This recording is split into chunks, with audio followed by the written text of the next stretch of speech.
সবাইকে শুভ সকাল। আমরা শুরু করছি আজকে আমাদের দ্বিতীয় লেকচার সবার সাথে। সেটি সবাই শুনতে পাচ্ছে সম্ভবত এবং দেখতেও পাচ্ছ। জি। সেটি হচ্ছে International Marketing of Textile and Apparels এর second lecture, The Theory of Comparative Advantages, lecture 2, code MGT 4209। তো আজকের লেকচারটা অত্যন্ত গুরুত্বপূর্ণ, ছোট একটা লেকচার কিন্তু গুরুত্বপূর্ণ। আশা করি সবাই মনোযোগ দিয়ে দেখবো এবং শুনবো। যদি কোনো প্রশ্নের উদয় হয় অবশ্যই প্রশ্ন করব। ওকে, আমরা পড়তেছি ইন্টারন্যাশনাল মার্কেটিং। তো আমরা প্রথম দিন একটা ইন্ট্রোডাক্টরি লেকচার পড়েছিলাম। সেই ইন্ট্রোডাক্টরি লেকচারে ইন্টারন্যাশনাল মার্কেটিং কি সেটা আমরা জেনেছি, যে যখন পণ্যের ব্যবহার বা পণ্যের আদান প্রদান দেশ ছাড়িয়ে একটা নির্দিষ্ট গণ্ডি ছাড়িয়ে বিদেশ থেকে হয়, তখন সেটাকে আমরা মার্কেটিং, ইন্টারন্যাশনাল মার্কেটিং বলতে পারি। কারণ পণ্য আদান প্রদানই হচ্ছে মার্কেটিং বা বিজনেস, যেটাই বলি না কেন, তো সেটা যদি ইন্টারন্যাশনালি হয়ে থাকে। ওকে, তো এখন এই ইন্টারন্যাশনাল মার্কেটিং এর কিছু অ্যাডভান্টেজ আছে, কম্পারেটিভ অ্যাডভান্টেজ আছে, সেটা আজকে আমরা একটু দেখব যে কেন ইন্টারন্যাশনাল মার্কেটিংটা আমাদের দরকার বা কেন ইন্টারন্যাশনাল মার্কেটিংটা প্রয়োজন, সেটার জন্য। তো এখানে অনেকে অনেক রকম থিওরিও দিয়েছেন। তো চলো আমরা শুরু করি। সো প্রথমেই আমাদের কথা হচ্ছে হোয়াট ইজ কম্পারেটিভ অ্যাডভান্টেজ বা কম্পারেটিভ অ্যাডভান্টেজটা কি। এখানে একটা ছোট্ট ছবি দেওয়া আছে। ছবিতে দেখতে পাচ্ছ যে tall dude should specialize in apple picking and short dude should specialize in strawberry picking. তো আমাদের মধ্যে সাধারণত এরকম হয়ে থাকে, বন্ধু বান্ধবদের ভিতরে যারা লম্বা হয়ে থাকে বা তাদেরকে সাধারণত আমরা গাছে উঠিয়ে দেই। হ্যাঁ, তো এখানে যে ছবিটি আমরা দেখতে পাচ্ছি যে যে লম্বা ব্যক্তি সে সাধারণত আপেল পাড়ার জন্য সুইটেবল, বা তার আপেল পাড়ার দক্ষতা আছে বা তার এত কষ্ট করতে হবে না আপেল পাড়তে, সেটা জন্মগত ভাবেই। আরেকজন যিনি খাটো ব্যক্তি রয়েছেন তার স্ট্রবেরি তুলতে এতটা কষ্ট হবে না যতটা লম্বা ব্যক্তির নিচু হয়ে তুলতে কষ্ট হবে। সো এখানে কিন্তু আমরা দেখতে পাচ্ছি যে এখানে দুটো ব্যক্তির দুটো ধরনের স্পেশালিটিস রয়েছে। তো এখন ধরে নাও এই ছোট ব্যক্তি এবং লম্বা ব্যক্তি দুজনেরই আপেল বাগান এবং স্ট্রবেরি বাগান আছে। তো দুজনেই সকালবেলা আপেল এবং স্ট্রবেরি তুলতে গেল। তো দেখা গেল প্রথম জন 1 ঘন্টায় যতগুলো আপেল তুলবে, দ্বিতীয় জন ততগুলো আপেল ছিঁড়তে পারবেন। আবার দ্বিতীয় জন ছোট ব্যক্তি 1 ঘন্টায় যতগুলো স্ট্রবেরি তুলবে, লম্বা ব্যক্তি 1 ঘন্টায় ততগুলো স্ট্রবেরি তুলতে পারবেন। তাহলে ঘটনাটা কি হচ্ছে? ঘটনাটা হচ্ছে যে খাটো ব্যক্তির সাথে যেটা সামঞ্জস্যপূর্ণ সেটা হচ্ছে স্ট্রবেরি তোলা, এবং লম্বা ব্যক্তির সাথে যেটা সামঞ্জস্যপূর্ণ সেটা হচ্ছে আপেল তোলা। এই যে দুজনের দুই অ্যাডভান্টেজ, সেটাকে আমরা কম্পারেটিভ অ্যাডভান্টেজ বলবো, কিন্তু তার আগে সেটাকে আমরা অপরচুনিটি বলতে পারি।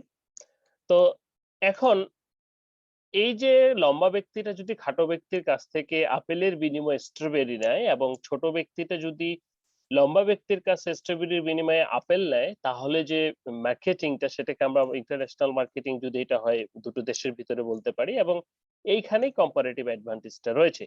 কারণ লম্বা ব্যক্তিটা যত সময় ছোট ছোট ফল তুলবে ততক্ষণে সে অনেকগুলো আপেল পাড়তে পারবে। সো সে যদি শুধু আপেলই পারে এবং খাটো ব্যক্তিটা শুধুমাত্র স্ট্রবেরি তোলে, তাহলে কি হলো? তাহলে যেটা হলো, লম্বা ব্যক্তিটা অনেকগুলো আপেল তুলতে পারলো, পরিণামে খাটো ব্যক্তিটাও অনেকগুলো স্ট্রবেরি তুলতে পারলো। তারপর দুজনে এক্সচেঞ্জ করে নিল, দুজনেই বেনিফিটেড হলো। তাহলে কম্পারেটিভ অ্যাডভান্টেজটা হচ্ছে এটাই। ক্লিয়ার? তাহলে আমরা এখন একটু দেখি। দেখো, বলা হচ্ছে যে comparative advantage is an economy's ability to produce a particular good or service at lower opportunity cost than its trading partners.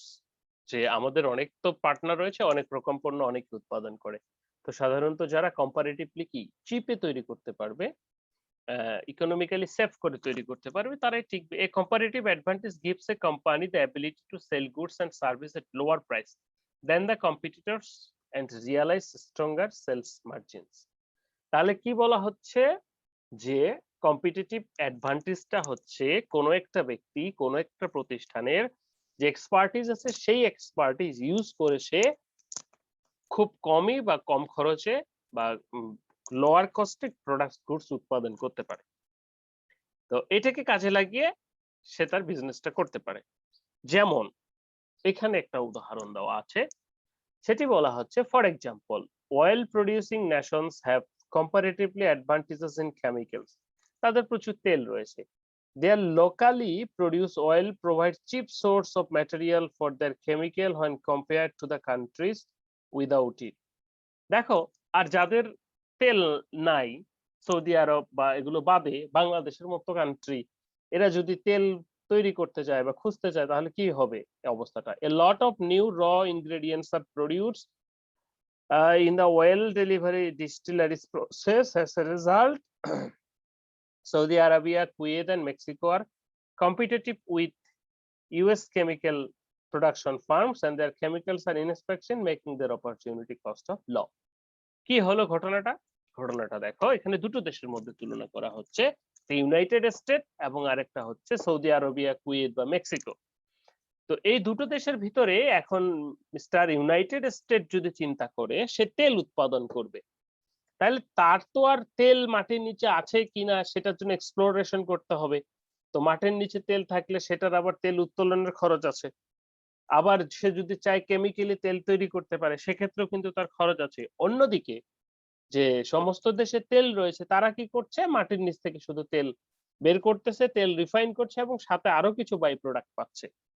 তাহলে প্রকৃতিগতভাবে বলবো আমরা যে এই যে কুয়েত, সৌদি আরবিয়া এরা কিন্তু বেশি তেল উৎপাদন করতে পারছে। এখন ইউএস যদি এদের কাছ থেকে ট্রেডিং করে না তৈরি করে তাহলে তারা বেশি বেনিফিটেড হবে এবং এই যে কুয়েত, সৌদি আরবিয়া তারা তেল উৎপাদন করছে তারাও বেনিফিটেড হবে।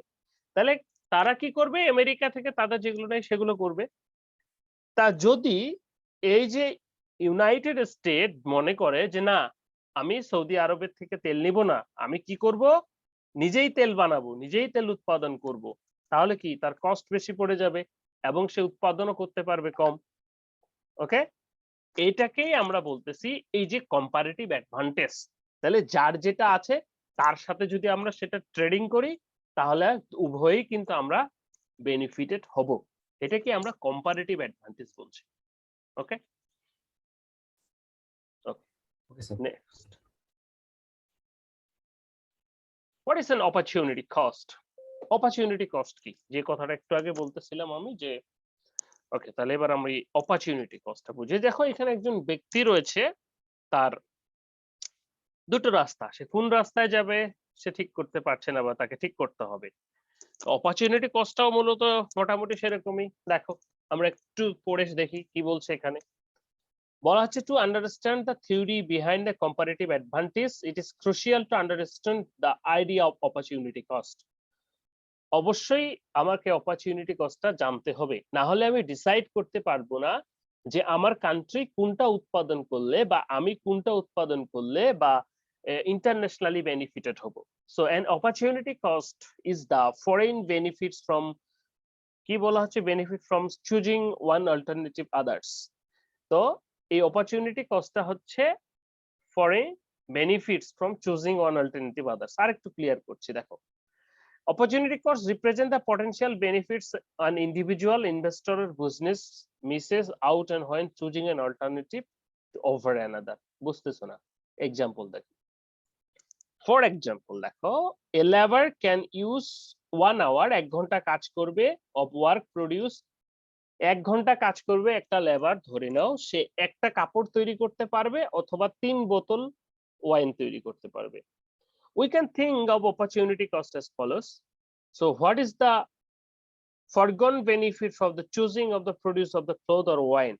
দেখো, by producing 1 cloth the opportunity cost is 3 wine. অপরদিকে by producing 1 wine the opportunity cloth is 1/3 cloth.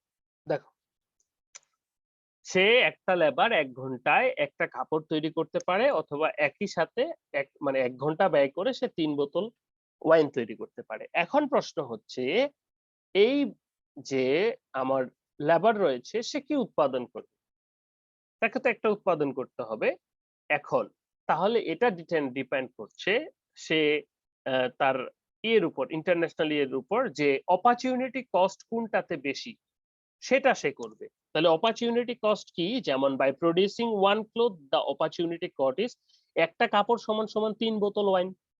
আবার তাহলে কি? বাই প্রোডিউসিং ওয়ান ওয়াইন, একটা বোতল ওয়াইন সমান সমান 1/3, অর্থাৎ 3 ভাগের 1 ভাগ কাপড়, তাই না? এখন এখানে তার যেটা বেশি হবে অপরচুনিটি কস্ট, সে সেটাই উৎপাদন করবে। এটা আরো ক্লিয়ারলি বোঝা যাবে যখন আমরা দুটো দেশের ভিতরে কম্পেয়ার করব। তাহলে অপরচুনিটি কস্টটা হচ্ছে যে কি, যে ফরগন বেনিফিট ফ্রম চুজিং, একটা প্রোডাক্ট সে চুজ করবে, সেখান থেকে যে বেনিফিটটা পাবে বা সেটার যে সম্ভাবনা, সেটাকেই লাভবান হওয়ার, সেটাকে অপরচুনিটি কস্ট বলছি। ওকে, আমরা নেক্সট স্লাইড দেখি, আর একটু এক্সাম্পল দেখলে ক্লিয়ার হবো। তার আগে একটু কথা বলে নেই অ্যাবসলিউট অ্যাডভান্টেজ নিয়ে। অ্যাবসলিউট অ্যাডভান্টেজটা কি? আমরা একটু আগে অপরচুনিটি কস্ট করে কম্পারেটিভ অ্যাডভান্টেজ নিয়ে কথা বলছিলাম, তারপরে আসলাম আমরা অপরচুনিটি কস্ট নিয়ে, এ পর্যায়ে একটু কথা বলবো অ্যাবসলিউট অ্যাডভান্টেজ নিয়ে। অ্যাবসলিউট অ্যাডভান্টেজটা কি? বলা হচ্ছে absolute advantage is the ability of a company, region, country to produce greater quantity of goods or service with the same quantity of inputs per unit time, or to produce the same quantity of good or service per unit using lesser quantity of inputs than the another entity produce same goods or services. অনেকগুলো কথা বলছি না, দেখো মনে করো এখানে যেটা বলা হচ্ছে অ্যাবসলিউট অ্যাডভান্টেজ, অ্যাবসলিউট অ্যাডভান্টেজের সংজ্ঞাটা বলা হচ্ছে যে কোন একটা দেশ, কোন একটা কান্ট্রি, কোন একটা রিজিয়ন, বাদ দাও অনেক কিছু হতে পারে, যারা উৎপাদন করবে তারাই একটা কতগুলো কোয়ান্টিটি উৎপাদন করতে পারছে একই পরিমাণ ইউনিট র ম্যাটেরিয়ালস দিয়ে, একই পরিমাণ টাইম দিয়ে। তো স্বাভাবিকভাবে যদি আমি বলি যে 1 কেজি আলু থেকে প্রাণ কোম্পানি এবং আরো কি কি রয়েছে বোম্বে, তারা 1 কেজি আলু থেকে প্রাণ কতগুলো চিপস তৈরি করছে, বোম্বে কতগুলো চিপস তৈরি করছে। This is the important. একই সাথে এটা আরো বেশি ইম্পর্টেন্ট যে 1 ঘন্টায় প্রাণের একটা কর্মী কি পরিমাণ আলুর চিপস তৈরি করতে পারে এবং বোম্বে সুইটস এর একটা কোম্পানি কি পরিমাণ আলুর চিপস তৈরি করতে পারে। তাহলে যে কোম্পানি 1 ঘন্টায় বেশি উৎপাদন করতে পারবে সেটাই তার অ্যাডভান্টেজ, আর সেটাকেই অ্যাবসলিউট অ্যাডভান্টেজ বলছে। বলা হচ্ছে যে good services with the same quality inputs per unit time, or the produce the same quantity of goods, services or per unit using a lesser quantity inputs than another entity. দেখো তাহলে সুবিধাটা কাকে বলছে? Absolute অ্যাডভান্টেজটা দুটো ঘটনা আমি কিন্তু বলেছি। প্রথম ঘটনা হচ্ছে প্রাণ এবং বোম্বে সুইটস 1 কেজি আলু থেকে কতগুলো চিপস তৈরি করতে পারছে, অর্থাৎ কে কত বেশি চিপস তৈরি করতে পারছে। তাহলে যে বেশি তৈরি করতে পারবে সেটা তার অ্যাবসলিউট অ্যাডভান্টেজ। এবং অপরদিকে আরেকটা কথা বলেছি যে 1 ঘন্টায় স্যাম র ম্যাটেরিয়াল দিয়ে একই র ম্যাটেরিয়াল দিয়ে, ওখানেও কিন্তু একই র ম্যাটেরিয়াল থাকবে, একই র ম্যাটেরিয়াল দিয়ে 1 ঘন্টায় কে কতগুলো তৈরি করতে পারছে। ওখানে ছিল মনে করো 1 কেজি আলু থেকে কতগুলো দুজনেই পারছে, এখানে একটা লেবার 1 ঘন্টা কাজ করবে কতগুলো তৈরি করতে পারছে। তাহলে যে বেশি তৈরি করতে পারবে, যতটুকু বেশি তৈরি করতে পারবে, সেটি হচ্ছে তার অ্যাবসলিউট অ্যাডভান্টেজ। তাহলে এই অ্যাবসলিউট অ্যাডভান্টেজটা আসবে কিভাবে? এটা region to region, person to person, country to country vary করে।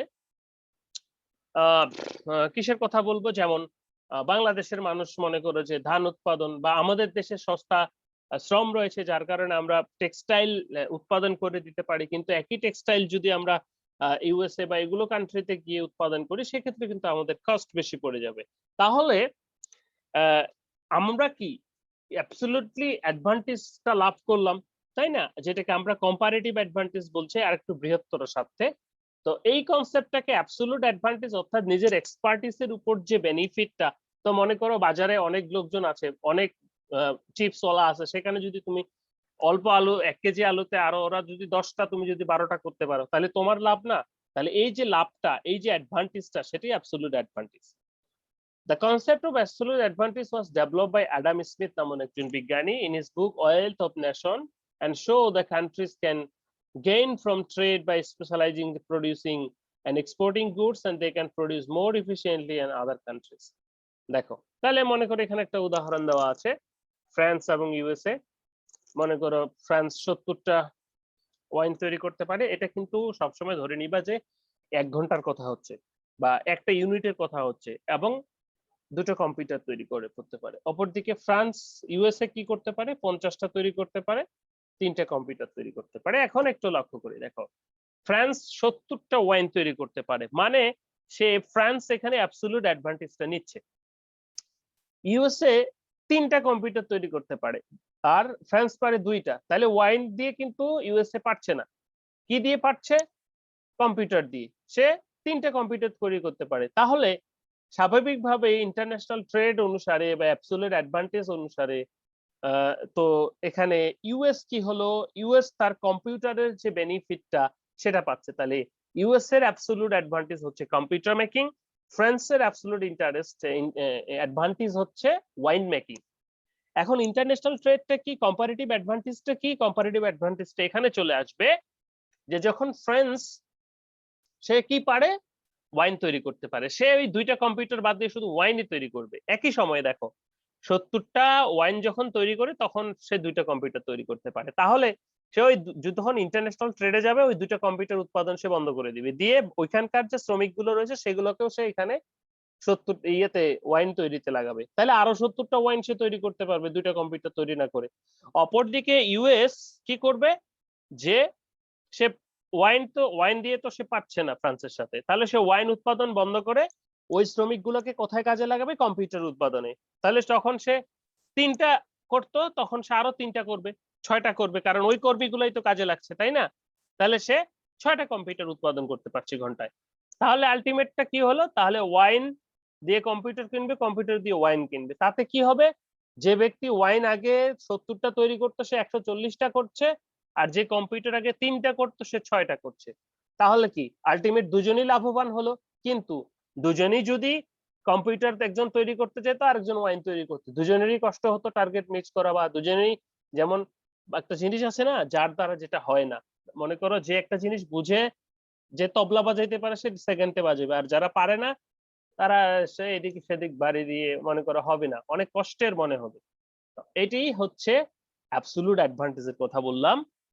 ওকে, তাহলে যে যত কমে তৈরি করতে পারবে বা এই অ্যাডভান্টেজটা নিতে পারবে সেটাই হচ্ছে অ্যাবসলিউট অ্যাডভান্টেজ, অ্যাডাম স্মিথের দেওয়া। ওকে, আচ্ছা আমাদের এখানে তাহলে কি ছিল, comparative advantage, opportunity cost and absolute advantage গেল। আশা করি বুঝতে পেরেছি, না বুঝলে আবার আলোচনা করব, তবে আগে এগুলো শেষ করব। ওকে, এখন একটু গোলামেলা মানে এখন গুলিয়ে যেতে পারে, সেটি হচ্ছে comparative advantage versus absolute advantage. আসলে একই রকম যেহেতু মনে হয় অনেক সময়, আসলে একই রকম না, একটু ডিফারেন্স আছে, সেটা যদি আমরা দেখি তাহলে হয়তো বুঝতে পারবো। বলা হচ্ছে যে comparative advantage is constructed with absolute advantage. The absolute advantage differs the ability to produce more better goods and services than somebody else. অন্যের থেকে বেশি তৈরি করে। comparative advantage সেখানে বলছে goods and services at lower opportunity cost, lower opportunity cost এ যেটা আসবে সেটা তৈরি করা, not necessary at the greater volume or quality. Absolute advantage বলছে ভলিউম নিয়ে কথা বলছে, কিন্তু কম্পারেটিভ অ্যাডভান্টেজ বলছে যে এটা ভলিউম বা সার্ভিস বা এগুলো নিয়ে কথা নয়, অপরচুনিটি কস্ট। যেহেতু কম্পারেটিভ অ্যাডভান্টেজটা ইন্টারন্যাশনাল বিজনেসের সাথে বলছে, অপরচুনিটি কস্ট অনুসারে যেটা হবে সেটা তৈরি করা। সহজভাবে যদি আরো বলি, যেমন দেখো ইন দিস এক্সাম্পল ইউএসএ এবং ব্রাজিল, এখানে উদাহরণস্বরূপ বলা হচ্ছে ইউএসএ মনে করো 5টা ক্লথ তৈরি করতে পারে এবং একই সাথে 12টা এরোপ্লেন তৈরি করতে পারে একই ঘন্টায়। ব্রাজিল 4টা ক্লোদিং তৈরি করতে পারে, এরোপ্লেন তৈরি করতে পারে একটা। বলা হচ্ছে in this example the US has absolute advantage in producing clothing. দেখো ইউএস এর অ্যাডভান্টেজটা কোথায়, যে ব্রাজিল কি করতে পারছে, একটা এরোপ্লেন তৈরি করতে পারছে, দাঁড়াও, in this example the US an absolute advantage in producing clothing and also aeroplanes. Brazil does not have an absolute advantage in anything, তাই না? যেহেতু এইখানে যে কম্পেয়ার সেখানে কিন্তু ব্রাজিলের কোনো অ্যাবসলিউট অ্যাডভান্টেজ নাই, কারণ দুটো দিক দিয়েই কিন্তু ইউএস এগিয়ে আছে, 5টা ক্লোথিং 12টা aeroplane. So however that doesn't mean that US should be only the producer, it should look comparative advantage। এখন আসবে আমাদের কম্পারেটিভ অ্যাডভান্টেজ। দেখো তাহলে অ্যাবসলিউট অ্যাডভান্টেজটা কি, কে কতগুলো তৈরি করতে পারে, দিস অ্যাবসলিউট অ্যাডভান্টেজ হিসেবে কে কতগুলো তৈরি করতে পারে এই হিসেবে ইউএস কি সব দিকে এগিয়ে আছে, ক্লোদিং এও এগিয়ে আছে, এরোপ্লেনেও এগিয়ে আছে। তাহলে ব্রাজিলের কিন্তু কোনো অ্যাবসলিউট অ্যাডভান্টেজ নাই, বাট কম্পারেটিভ অ্যাডভান্টেজ আছে। কম্পারেটিভ অ্যাডভান্টেজটা কি, ওই যে তৈরি করতে হবে এমনটা কিন্তু বিষয় নয়, সে কিন্তু ইম্পোর্টও করতে পারে। তো এইখানে তখন ইয়ের কথা চলে আসতেছে। So if the US produces clothing opportunity cost এখন আমরা ক্যালকুলেট করব ফর কম্পারেটিভ অ্যাডভান্টেজের জন্য। তাহলে কি দেখো, US producing cloth the opportunity cost is 12/5 অর্থাৎ 2.4 এরোপ্লেনস ফরিগন। এখান থেকে সুন্দর করে হিসাবটা করো, 12/5 যখন যেটা হবে সেটা দিয়ে ভাগ হবে। তাহলে কিসের অপরচুনিটি কস্ট আমরা বের করছি, অপরচুনিটি কস্ট বের করছি আমরা ক্লোদিং এর। তাহলে ক্লোদিং এর হলে 12/5 2.4। ব্রাজিলের তাহলে ক্লোদিং এর কস্ট কত বেরোবে 4, এখানে কত আছে 4, তাহলে 1/4, 12/5 আর 1/4 তাহলে 0.25। তাহলে কার কস্ট বেশি হলো এখানে, কার কস্ট বেশি হচ্ছে এখানে ক্লোদিং এর 2.4 সেটা বেশি হচ্ছে। দেখো এই ভালো করে একটু দেখো, বলা হচ্ছে ইউএস এর ক্লোদিং প্রোডাকশনের কস্ট অপরচুনিটি কস্ট আমরা ক্যালকুলেট করছি কিভাবে, ঘন্টা ধরে, যে 12/5 মানে 12টা এরোপ্লেনকে 12টা প্রোডাকশনকে 5 ক্লোদিং দিয়ে, কারণ কি 12টা এরোপ্লেন সমান সমান 5টা ক্লোথ, তাহলে 12/5 মানে 2.4। আর ব্রাজিলের কত আসতেছে 0.25।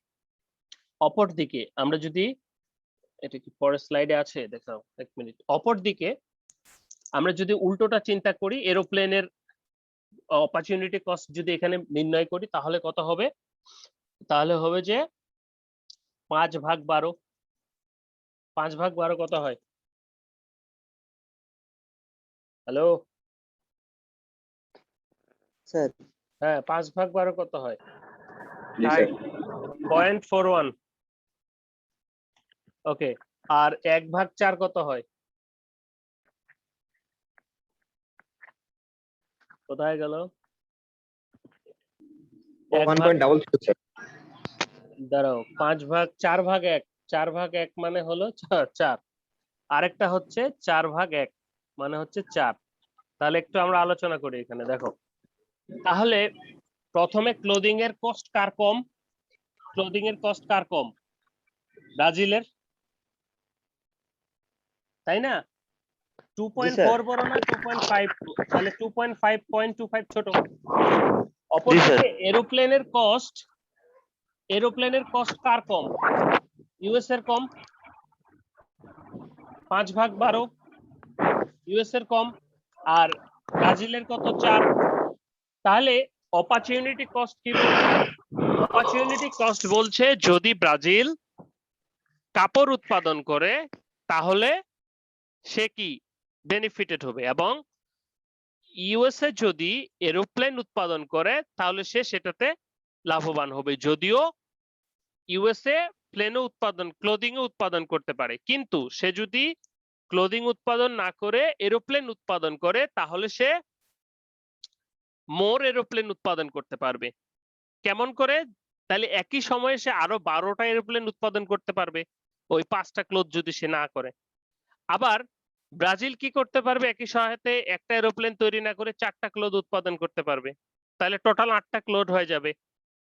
ঠিক আছে, তাহলে এখন তারা নিজেদের ভিতরে ট্রেডিং করতে পারবে, তাহলে আমার ক্লোথ উৎপাদনও বেড়ে গেল আর এর এরোপ্লেন উৎপাদনও বেড়ে গেল।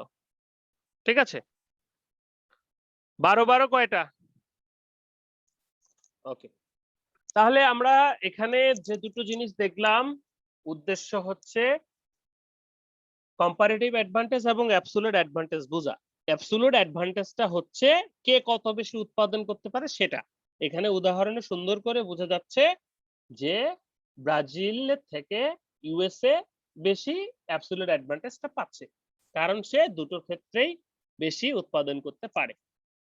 কিন্তু কম্পারেটিভ অ্যাডভান্টেজ বলছে কম্পারেটিভ অ্যাডভান্টেজ অপরচুনিটি কস্টের উপর ডিপেন্ড করছে। তাহলে যার অপরচুনিটি কস্ট যত কম, অর্থাৎ প্রোডাকশন কস্ট এখানে অপরচুনিটি কস্ট যত কম হবে সেইটা প্রোডাকশনে যাবে, তাহলে সেই বেশি বেনিফিটেড লাভ করতে পারবে। তাহলে তার ইন্টারন্যাশনাল বিজনেস অনুসারে তার সেখানেই যাওয়া উচিত। কম্পারেটিভ অ্যাডভান্টেজ অনুসারে ইউএস এর এরোপ্লেন উৎপাদন এবং ব্রাজিলের ফেব্রিক উৎপাদন করা দরকার। তাহলে ক্লিয়ার, কম্পারেটিভ অ্যাডভান্টেজ এবং অ্যাবসলিউট অ্যাডভান্টেজ দুটো কিন্তু এক জিনিস জি। নয়। আচ্ছা, আমরা এবার নেক্সট স্লাইডে যাব। এবার আরেকটু কম্পারেটিভ অ্যাডভান্টেজ আর একটা হচ্ছে কম্পিটিটিভ অ্যাডভান্টেজ। ওই কম্পিটিটিভ অ্যাডভান্টেজ অনেকটা অ্যাবসলিউট অ্যাডভান্টেজের মতোই।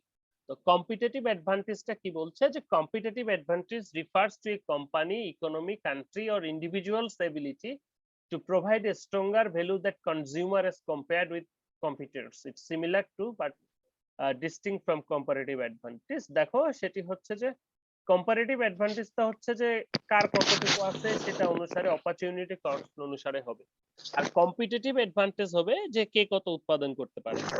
এখানে কোনো ইয়ে নাই, কম্পিটিশন থেকে কম্পিটিটিভ অ্যাডভান্টেজটা আসছে। আচ্ছা, তাহলে তারপরে আমরা যাব comparative advantage in international trade. এই যে কম্পারেটিভ অ্যাডভান্টেজের কথা যেটা বললাম সেটা ইন্টারন্যাশনাল ট্রেডের ক্ষেত্রে হলে সেটা আমাদের প্রয়োজন।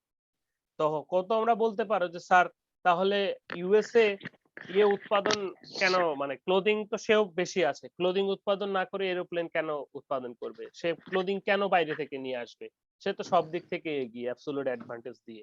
কিন্তু সে যদি বিজনেস করতে চায়, তার যদি আরো ইকোনমিক্যাল ইয়ে করতে চায়, সে যদি ক্লোদিং ছেড়ে এরোপ্লেন করে, তাহলে সেই এরোপ্লেন এক্সচেঞ্জের বিনিময়ে সে কিন্তু আরো বেশি ক্লোথ কিনতে পারবে।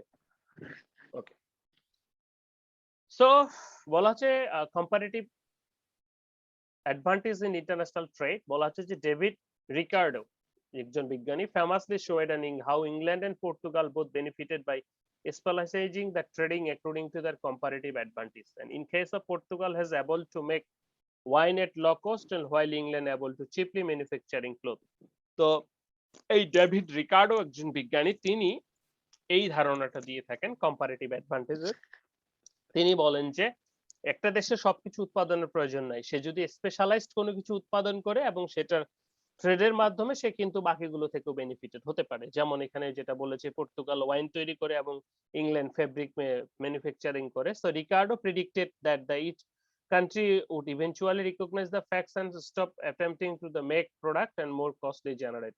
So তখন তারা কি করছে যে যেটা ডেভিড রিকার্ডো যেটা করছে যে তোমরা ওয়াইন উৎপাদন করো, তোমরা ফেব্রিক উৎপাদন করো, তো এই নিজ নিজ এক্সপার্টিজ অনুসারে এক্সচেঞ্জ করলেই কিন্তু তখন সহজভাবে যদি আমরা বলি, একবারে খুব সহজভাবে আমাদের ব্যক্তিগত জীবনেও কিন্তু প্রত্যেকটা মানুষের এক একটা এক্সপার্টিজ রয়েছে। তো যার যেটা এক্সপার্টিজ রয়েছে সে সেটা কিন্তু সহজেই করতে পারে। যেমন অনেকের বাংলা ভালো লাগে, সে সহজেই কবিতা লিখে ফেলতে পারে। আরেকজন আছে সে ম্যাথ পারে কিন্তু সে বাংলা বুঝে না, আর যে বাংলা বুঝে সে ম্যাথ বোঝে না। তাহলে এখানেও কিন্তু আমরা এটা বলতে পারি যে অ্যাবসলিউট অ্যাডভান্টেজ আছে এবং একই সাথে কম্পারেটিভ অ্যাডভান্টেজও আছে। তো সেই ক্ষেত্রে যে বেটা বাংলা বুঝে সে যদি এর বাংলা বুঝে এবং এই যদি ওরে ম্যাথ বুঝায়, তাহলেও কিন্তু এখানে বেনিফিটেড হচ্ছে। বিষয়টা কিন্তু অনেকটা সেরকমই। ওকে, এরপরে আমরা কিছু উদাহরণ দেখে শেষ করব আজকে। বলা হচ্ছে যে কম্পারেটিভ অ্যাডভান্টেজের একটা এখানে উদাহরণ দেওয়া আছে, দেখো তোমরা একটু সবাই ভালো করে লক্ষ্য করো। এখানে আমরা বাংলাদেশ দিয়েছি, ইউনাইটেড কিংডম এবং বাংলাদেশ। যদি ইউনাইটেড কিংডম ইয়েতে অনেক ভালো টেক্সটাইলে, তো ধরে নেই আমরা এখানে বলা হচ্ছে যে ইউনাইটেড কিংডম ধরে নাও 1 ঘন্টায় যে প্রোডাকশন করবে একই লেবার দিয়ে, সেটি হচ্ছে একটা ফেব্রিক ধরে নাও টেক্সটাইল বা ক্লথ, এবং 4টা বুক তৈরি করবে। বাংলাদেশ কি করবে, সেই একই সময় একই লেবার দিয়ে 2টা টেক্সটাইল 3টা বুক তৈরি করবে। টোটাল হলো, টোটাল প্রোডাকশন যদি বলি 3টা প্রোডাকশন 7টা প্রোডাকশন বুক। এখন আমরা যদি প্রথমত অ্যাবসলিউট অ্যাডভান্টেজ নিয়ে কথা বলি, তাহলে অ্যাবসলিউট অ্যাডভান্টেজ দিকে বইয়ে এগিয়ে আছে কে? ইউকে। আর টেক্সটাইলে এগিয়ে আছি বাংলাদেশ, আমরা যদি অ্যাবসলিউট অ্যাডভান্টেজ নিয়ে কথা বলি। গেল। এবার আসবো আমরা কম্পারেটিভ অ্যাডভান্টেজের কথা। কম্পারেটিভ অ্যাডভান্টেজ করতে গেলে প্রথমে আমাদের অপরচুনিটি কস্ট বের করতে হবে। অপরচুনিটি কস্ট বের করতে গেলে আমাদের দেখো আমি এখানে বের করে দিয়েছি। অপরচুনিটি কস্ট সেটি বলা হচ্ছে যে in this example two countries UK and Bangladesh produce books. So for the UK produce 1 unit of textile it has opportunity cost 4. তাহলে আমরা এখানে ভাগ করি 4 ভাগ 1 সমান সমান কত আসবে? 4। কার এগেইনস্টে? টেক্সটাইলের অপরচুনিটি কস্ট বের করতেছি বইয়ের এগেইনস্টে। তাহলে 1 ঘন্টায় একটা টেক্সটাইল সমান সমান কি 4টা টেক্সটাইল, তাহলে অপরচুনিটি কস্ট কত হবে? 4 ভাগ 1। একইভাবে produce 1 unit textile opportunity cost, এটার যখন একটা টেক্সটাইলের অপরচুনিটি কস্ট কত হবে? 3 ভাগ 2 সমান সমান 1.5। তাহলে এর অপরচুনিটি কস্ট হচ্ছে 1.5। তাহলে এখানে আমরা টেক্সটাইলের অপরচুনিটি কস্ট কার কম দেখতেছি? কার কম দেখতেছি? বাংলাদেশের। UK sir, Right? UK sir. ইউকের অপরচুনিটি কস্ট হলো 4 বের হইছে। অপরচুনিটি কস্ট আমরা বের করেছি জি এখানে। স্যার, জি দেখো স্যার। 3 ভাগ 2 মানে কি? বাংলাদেশের অপরচুনিটি কস্ট কমে গেছে 1.5। আচ্ছা, এটা আরেকটু ক্লিয়ার হবা, এটা তোমাদের এখনো মাথায় ঢুকছে না। একই দিকে আমরা অপরচুনিটি কস্ট বের করব এবার বুকসের। তাহলে বুকসের অপরচুনিটি কস্ট বের করতে গেলে কি হবে? তাহলে 1 ভাগ 4। তাহলে কি বুকস অপরচুনিটি কস্ট কি হবে? 1 ভাগ 4 সমান সমান কি 0.25। এবং বাংলাদেশের একটা বইয়ের অপরচুনিটি কস্ট কত? 2 ভাগ 3 0.66। তাহলে কোনটা বেশি? জি স্যার। কোনটা বেশি? বাংলাদেশেরটা বেশি। তাহলে বাংলাদেশের কি বই উৎপাদনের দরকার আছে? নাই। না তাহলে ইউএসএ ইউকের তারা কিন্তু আমাদের থেকে কম রেটে বই উৎপাদন করতে পারছে, আর আমরা তাদের থেকে কম রেটে টেক্সটাইল উৎপাদন করতে পারছি। সো এখানে বলা হচ্ছে therefore the UK has comparative advantage to produce book because it has a lower opportunity cost compared to the Bangladesh 0.66। তাহলে ইউকে কি করবে? According to the comparative advantage হিসেবে এখানে দেখো বাংলাদেশের কস্ট হচ্ছে 1.5 আর ইউকের কস্ট হচ্ছে 4। এটা কিসের ক্ষেত্রে? টেক্সটাইল উৎপাদনের ক্ষেত্রে। কিন্তু বুকস উৎপাদনের ক্ষেত্রে ইউকের কস্ট হচ্ছে 0.25, বাংলাদেশের হচ্ছে 0.66।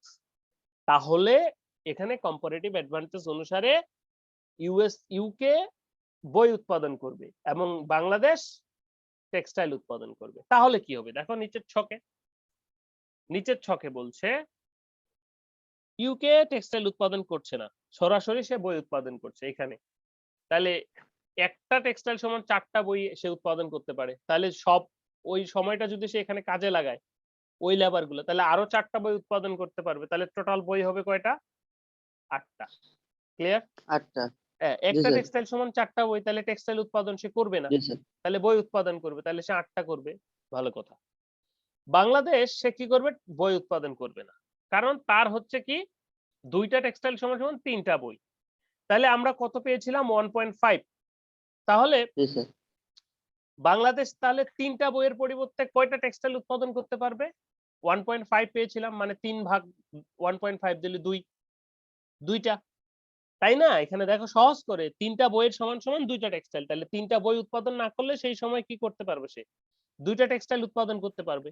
তাহলে 2 + 2 = 4 হইছে? জি স্যার, বুঝতে পারছি। হ্যাঁ, তাহলে সে বাংলাদেশ টোটাল 4টা উৎপাদন করলো এবং সে টোটাল বুকস 8টা উৎপাদন করলো, যেটা কিনা টোটাল প্রোডাকশন দুই দেশের 3টা এবং 7টার থেকে বেশি। তাহলে এও বেনিফিটেড হলো, এও বেনিফিটেড হলো। ক্লিয়ার? জি স্যার। জি স্যার। এটাই হচ্ছে কম্পারেটিভ অ্যাডভান্টেজ। ঠিক আছে? এটা আমাদের ইন্টারন্যাশনাল ট্রেডে এই পলিসিতেই সাধারণত করা হয়ে থাকে। চলো আরেকটা উদাহরণ দেখে নেই আরেকটু ক্লিয়ার হওয়ার কারণে। ওকে, তো সেটাই বলছে অ্যানাদার এক্সাম্পল। দেখো এখানে ফ্রান্স এবং ইউনাইটেড স্টেট দুটো কথা বলেছি। ফ্রান্স এবং ইউনাইটেড স্টেট কি করছে? এখানে ফ্রান্সের 5টা ক্লথ এবং উৎপাদন করতে পারে, একই সময়ে 10টা ওয়াইন তৈরি করতে পারে। ইউনাইটেড স্টেট 20টা ওয়াইন 20টা ক্লথ তৈরি করতে পারে এবং 20টা ওয়াইন তৈরি করতে পারে। এখানে অ্যাবসোলুট অ্যাডভান্টেজ হিসেবে দুটোই বেশি কার? ইউনাইটেড স্টেটের। জি স্যার। অ্যাবসোলুট অ্যাডভান্টেজ যদি আমরা কথা বলি, কেটে যাবে এখানে, আবার জয়েন করো। অ্যাবসোলুট অ্যাডভান্টেজ যদি আমরা চিন্তা করি সেই ক্ষেত্রে ইউনাইটেড স্টেট এগিয়ে, কিন্তু যখন আমরা কম্পারেটিভ অ্যাডভান্টেজ অ্যানালাইসিস করব তখন কিন্তু আমাদের অপরচুনিটি কস্ট অ্যানালাইসিস করতে হবে। তাহলে চলো আমরা অপরচুনিটি কস্ট অ্যানালাইসিস করি। ওকে, সো এখন যদি আমরা অপরচুনিটি ক্লজ বলা হচ্ছে, দেখো এখানে it is most important to note that United State enjoy absolute advantage in the production of cloth and wine, definitely 20 করে, with one labor hour a worker can produce 20 clothes or 20 wines. United States compared to the France 5 clothes or 10 wines. একই ধরনের labour 1 ঘন্টায় 1 labour hour কি করবে, 20টা cloth এবং 20টা wine তৈরি করতে পারে যে কোনো একটা। অপরদিকে ফ্রান্সের ক্ষেত্রে 5টা ক্লোথ অথবা 20টা ওয়াইন তৈরি করতে পারে। এখন